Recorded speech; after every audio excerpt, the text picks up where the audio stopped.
Alright, what's going on, you guys? Nick here with Nick Strength and Power, and the prejudging for the Arnold Classic South America just wrapped up. And it was pretty much what we expected to see here. I think after we saw the lineup for this show, GoodVito's name being in that lineup, I think everybody pretty much had the same opinion that GoodVito was going to come in here and win this thing relatively easily. So in this call-out, you had Marcelo Pedro de Cruz, you had Leandro Perez, you had GoodVito, and you had Andre Carlisle. And going into this weekend, once we saw those names, I thought that Leandro Perez, even before we saw the names, and he was one of the guys that we knew was doing the show, I thought that he was going to be the biggest threat to GoodVito, and I think that turned out to be the case here. He's the guy in the blue trunks right next to GoodVito in the center of this call-out, so I think there's a chance he's going to be second. In my opinion, what we saw here at the prejudging was a GoodVito victory. We're going to have to wait until finals to find out, but I think that was pretty clear based on this prejudging that GoodVito is winning this thing. Now, what's interesting to me about GoodVito is that when he competes, he always looks so different from how he looks on Instagram, especially this and last year's Arnold Classic South America. I think he looked really good at Detroit, and maybe one factor there could be the fact that last year, Detroit had really good lighting and a really good backdrop, just like they had this year. And as you're watching this call out here, I think you would probably agree this is not the best lighting, this is not the best backdrop, and it's not doing GoodVito any favors. But GoodVito, to me, especially at the last two Arnold Classic South Americas that he did, he just doesn't quite look the same or have that same X factor, that same wow factor that he seems to have on social media. I mean, he has the same characteristics in the sense that he has the craziest legs in this lineup.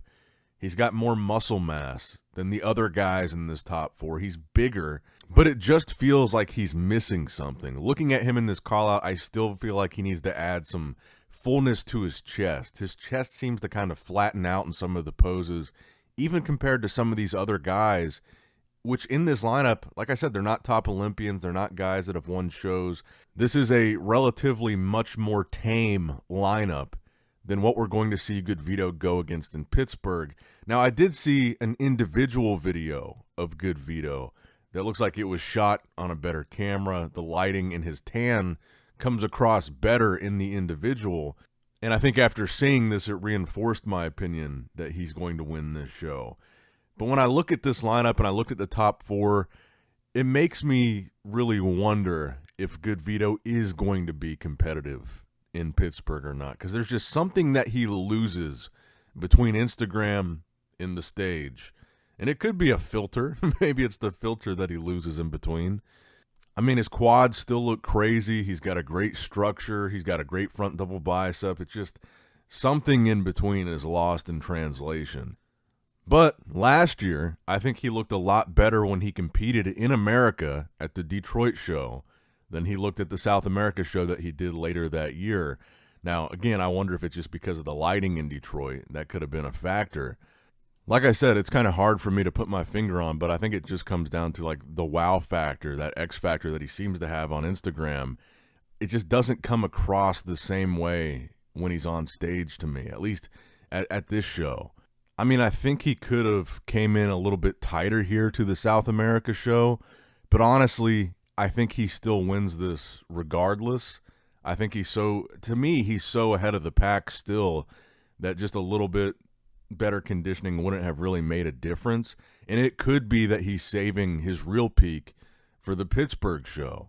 I mean, maybe he saw this lineup, or even maybe before he saw this lineup, and he knew, okay, I'm not going to have to go 110% at this prep, and I can save a little bit of gas in the tank for the Pittsburgh show, which is a fine strategy. I just wonder if it was done on purpose or if this is like his actual best, because you still see that massive amount of size that GoodVito has here, and he's in relatively good shape, so it's displayed well here.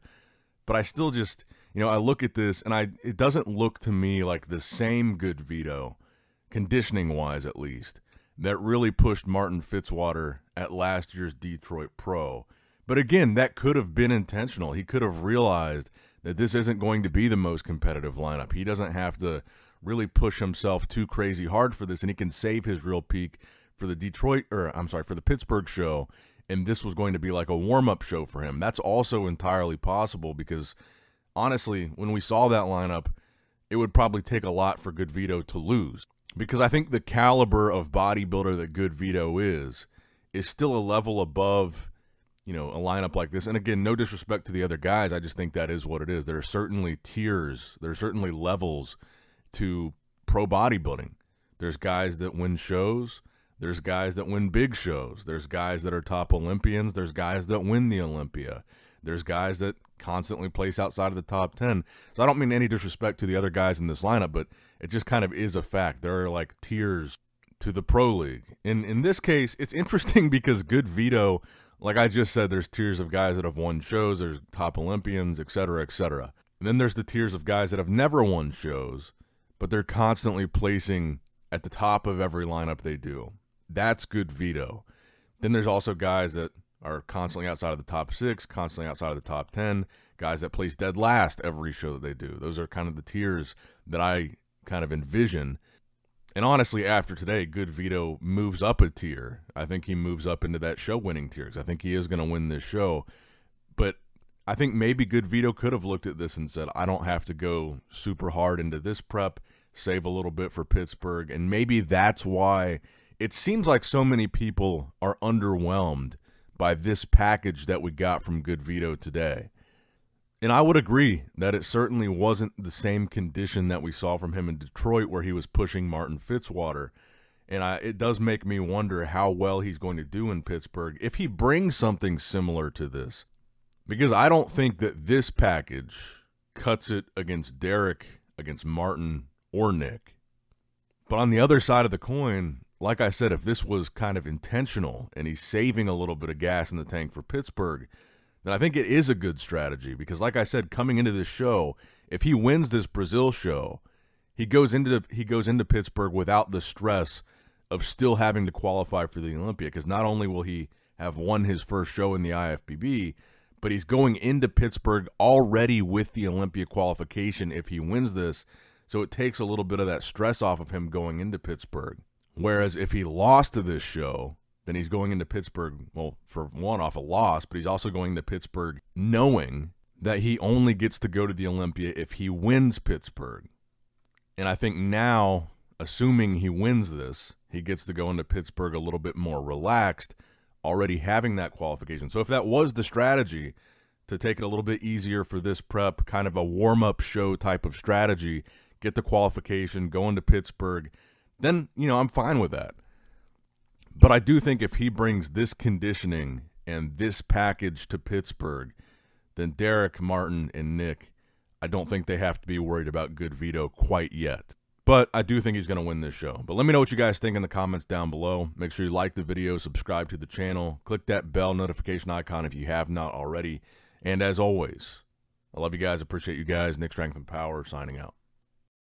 All right, guys, don't forget to click that like button and subscribe to this channel if you enjoy the content. Also, check out my Instagram at Nick Strength Power, my Facebook page, which is simply Nick Strength and Power, my secondary YouTube channel, Nick Strength and Vlogs, for vlogs and bonus content that you will not see on this channel. And consider subscribing to my third YouTube channel, Nick Strength and Pokemon, which is all things Pokemon and trading card games, completely unrelated to this channel. So if you're into that, give that one a look. And all links to merchandise and social media will be in the description box below. If you guys want a Nick Strength and Power t-shirt, that will be in the Shopify link below. Have a great day.